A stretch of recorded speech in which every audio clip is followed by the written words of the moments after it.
Michele Di Nardo, 34 anni, boss della Camorra, considerato il reggente della cosca dei Mallardo di Giugliano in Campania, l'organizzazione criminale più ricca e potente assieme ai casalesi, storicamente alleata alla mafia siciliana, era ricercato da 2 anni in ogni angolo d'Europa. È nella lista dei 30 latitanti più pericolosi stilata dal Viminale.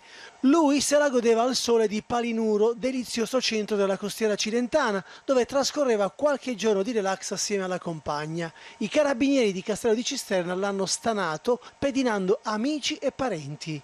Ed è stato qui che i nostri sforzi investigativi si sono concentrati e ci hanno condotto nella località estiva di Palinuro, dove il latitante appunto soggiornava da qualche giorno con la donna che noi seguivamo da tempo, le sue spostamenti anch'essa originaria di Giuliano, e siamo così divenuti alla sua cattura all'interno di un bar nel quale stavano bevendo, prima di recarsi addirittura in discoteca quella sera stessa. Era braccato dall'aprile del 2012 quando riuscì a sfuggire alla cattura nel corso di un blitz che portò in cella i capi del clan Mallardo e decine di affiliati, oltre al sequestro di oltre 200 milioni di euro. Sulla sua testa pendono allo Stato 2 ordini di cattura con le accuse di associazione mafiosa ed estorsione. Paolo Chiariello, Sky TG24, Napoli.